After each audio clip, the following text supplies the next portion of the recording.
All right then, so my gun is at basically right on the top of the green, almost in the red there. Anyway, it's full. So I'm going to test it with, I've tested it with these Superfield pellets, the Excite spikes, but now I'm going to test the copper ones. So these are the dents in the bin from my 2.2 with both the Super Dome and the spikes. So it caused a big dent, but no penetration there. And I'd be interested to see if these copper ones penetrate any differently from the same distance. So, and this is a die-cast aluminium box, which the 2.2 is, it causes like a cross crack each time it hits.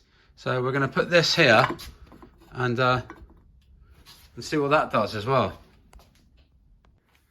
I'm going to put just one of these in first, and yes, you can put one pellet in the breech like that. Okay.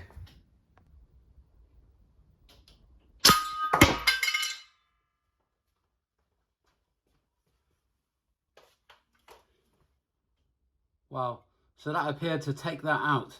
I need to try it on a fresh one of these cases, one that hasn't been weakened. So let's get a fresh one.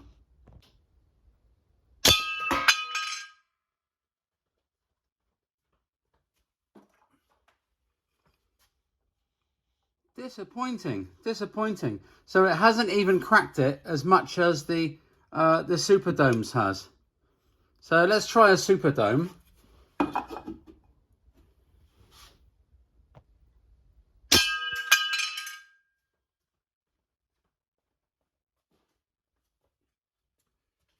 So that to me has made more of a dent with the lead Super Dome.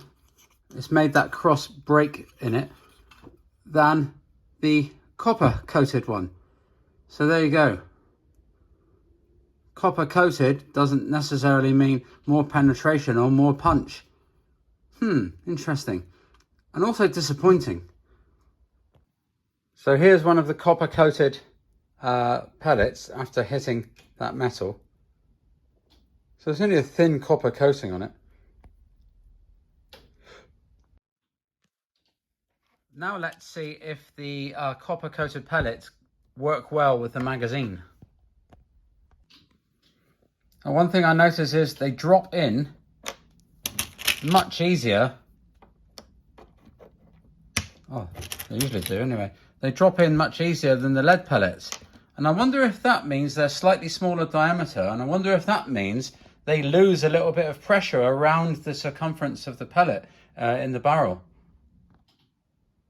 Well, one thing is for sure, with 10 of these copper pellets in, I mean, whatever you shoot with it is going to have a really bad day, that's for sure. So let's see if we can do a group all on one point of the bin with all 10 of these. See what that does. All right, here we go.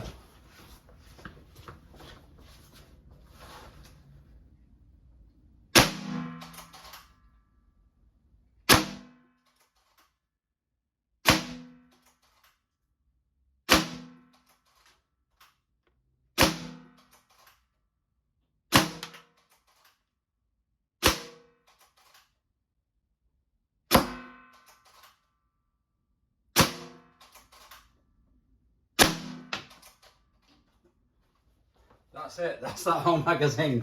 And as you can see, yeah.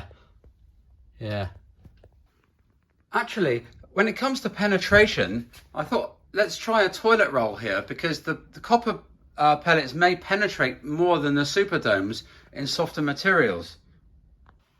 All right, first up is the copper pellet.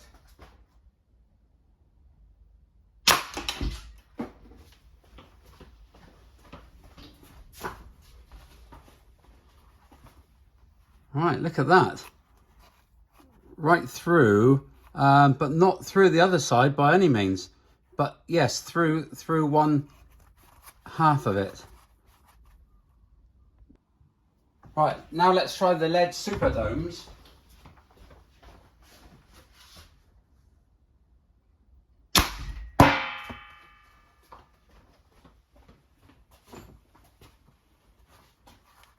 Wow, would you look at that? the lead Superdome has gone in, but not done anything like as much penetrative damage as the brass. So when you're talking about, if you're talking about hunting for killing rabbits, then yes, these are penetrating a lot further. See that? So now finally, let's try the lead spike pellets.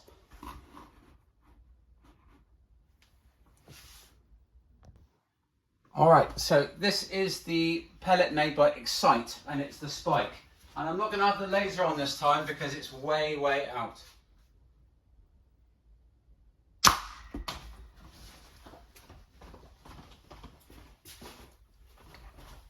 So here's the spike. And I think, yes, see that bump there? So the spike has gone through all of those similarly to the copper. Yeah, but interestingly, the Superdome didn't even make it through. So indeed, the spike from Excite seemed to penetrate pretty much as well as the, I think H&N, the copper ones.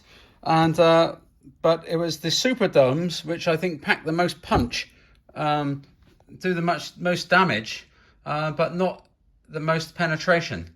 So yeah, different pellets for different things. All in all, it's still a bloody powerful rifle, really. Although it's not, might not be meeting the 12 foot-pounds, it's still powerful enough to have a lot of fun with.